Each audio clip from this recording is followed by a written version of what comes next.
Curioso, né, que eu comento muito poucas séries aqui no canal e eu jurava que Game of Thrones, assim que terminasse, ia ser assim, eu ia fazer um vídeo especial enorme falando sobre ela, mas acabou do jeito que acabou e, enfim, me deixou completamente decepcionado. Ou seja, não vai ter vídeo sobre Game of Thrones, pelo menos não tão cedo, e uma hora ou outra eu faço uma impressões gerais do que eu acho da série. Por enquanto, vamos ficar aqui com essa série, que na verdade é uma minissérie muito mais redondinha, muito mais fechadinha, que acaba, portanto, entregando muito mais aquilo que propõe.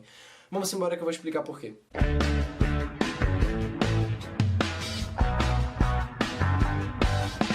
Pois bem, Chernobyl é uma minissérie da HBO que tem 5 episódios e trata basicamente de uma das maiores catástrofes nucleares de todos os tempos, que aconteceu ali na parte soviética da Ucrânia em 1986, no final de abril, né, entre 25 e 26 de abril. No meio da madrugada, um reator explodiu e esse reator continha lá um bocado de fórmulas químicas, que eu não entendo nada de ciência, mas, enfim, espalhou grafite e radiação por tudo que é lugar e acabou contaminando todo um território gigantesco ali e gerou prejuízos para a humanidade durante muitos anos, principalmente para as pessoas daquela região. E a gente vai acompanhar na série, na minissérie, 3 personagens centrais que foram fundamentais, no caso um deles é fictício, mas enfim, são personagens fundamentais para resolver esse problema e para descobrir as causas dele, né? São esses 3 personagens. O primeiro, um professor, que é interpretado pelo Jared Harris, um ator muito, muito bom, que está ali encarregado de descobrir, né, os elementos principais e diagnosticar a região. Em segundo, o personagem do Stellan Skarsgård, que é um vice-presidente dos ministros, que está ali para basicamente conseguir, né, todos os materiais que o personagem do Jared Harris precisa. E depois a gente tem também uma personagem que, na verdade, representa vários outros personagens reais, que é uma cientista, uma física nuclear, interpretada pela Emily Watson, que, junto com o personagem do Jared Harris, vai ali descobrir o que está acontecendo. E é importante que ela serve de contraponto, na verdade, para muitas das coisas que ele fala. Aliás, é uma série, uma minissérie, chame do que quiser, que tem uma base estruturada muito bacana nesses 3 personagens. E eles não só se completam muito bem, como são dramaticamente muito bem resolvidos ao longo dos 5 episódios.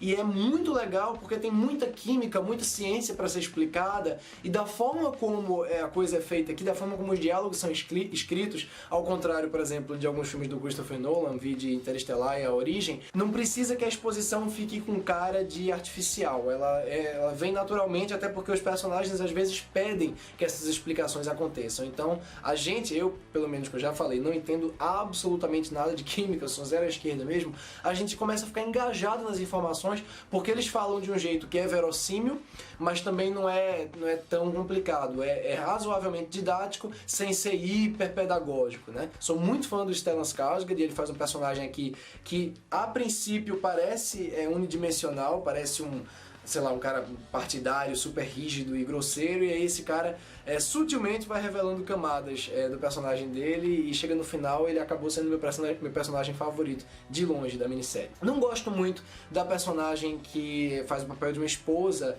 de um cara que que estava lá na hora da explosão e pegou a infecção, e enfim, eu acho um arco muito desnecessário. Eu entendo que a série queira se aproximar do comum, né, das pessoas e, enfim, das pessoas que se afetaram com aquilo e não necessariamente tem a ver com esse patamar da resolução, né?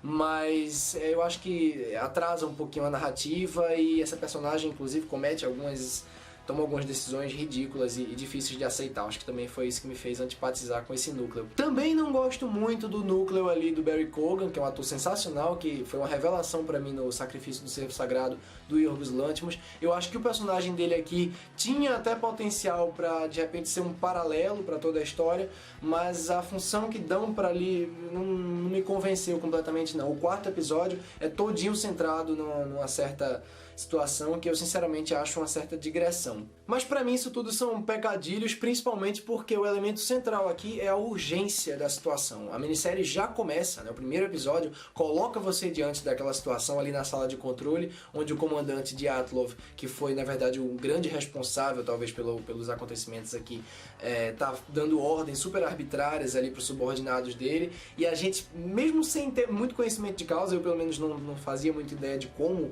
tinha ocorrido desse desastre, você percebe que tem alguma coisa muito, muito errada ali. E eu acho muito, muito inteligente a decisão da direção de não ficar mostrando a explosão. A gente tá tão confuso ali no meio, tão claustrofóbico quanto aqueles personagens. Então a sensação de que aquilo ali vai crescer, a sensação de que algo vai acontecer, a sensação de que aquelas substâncias tóxicas vão se espalhar é muito, muito grande. E eu gosto demais de como a direção de um cara chamado Johan Renck, que dirige os 5 episódios da minissérie, dá as pausas dramáticas necessárias para cada situação. Então ele sabe, entre um grande acontecimento e outro, colocar uma espécie de câmera lenta que não é estilo pelo estilo, não é romantização de situação dramática, é simplesmente que ele sabe que aquilo ali tem um peso muito importante, ele sabe que é preciso que a gente sinta um pouquinho daquilo ali. Então é uma minissérie que tem também muita carga emocional nesse sentido. Ela funciona historicamente, funciona como uma documentação bem verossímil dos acontecimentos, né? Mas ele entende os momentos que a gente precisa respirar,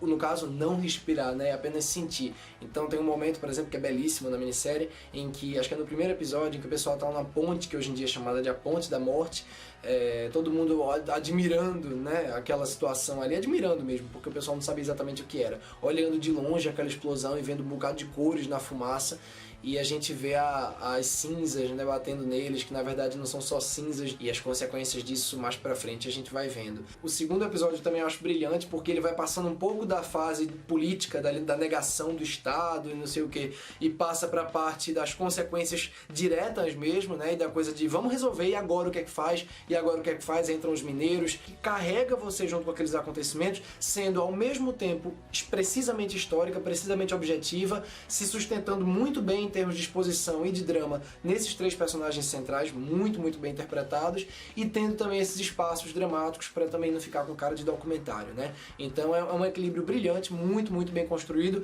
que sim, na minha opinião, se prejudica um pouquinho com o 3º e o 4º episódio, que tem ali algumas digressões, tem um pouco de algumas evasivas de roteiro, eu acho, que poderiam ser facilmente eliminadas, são para mim os únicos tropeçozinhos, e eu acho que eles são completamente compensados pelo último episódio, que não só retoma muito bem aquela urgência e aquela câmera inquieta e instável dos 2 primeiros episódios, como do ponto de vista de estrutura também fecha muito bem os arcos dos acontecimentos em si e dos 3 personagens centrais. É muito bom também o fato da minissérie não explorar o humor, não ter alívio cômico, porque afinal de contas, para essa situação, para essa narrativa, isso não faz sentido. É um trabalho bem respeitoso, bem sério, né, que é um pouco menos gráfico até do que eu esperava, embora quando mostra certas coisas, a maquiagem é de tirar o fôlego, é extraordinária. Tecnicamente maravilhosa, 3 atores excepcionais liderando, os outros também mais periféricos, por exemplo, o Ralph Fiennes, né, que é o cara da bruxa, tá muito bem, tá numa participação pequena, mas bacana aqui. É muito, muito bacana. Recomendadíssimo, mas saiba que você não vai sair leve não,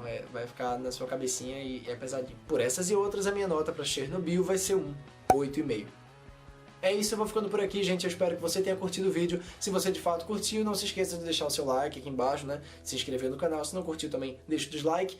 Comente o que é que você achou de Chernobyl. É isso, até a próxima. Um abraço. Tchau, tchau.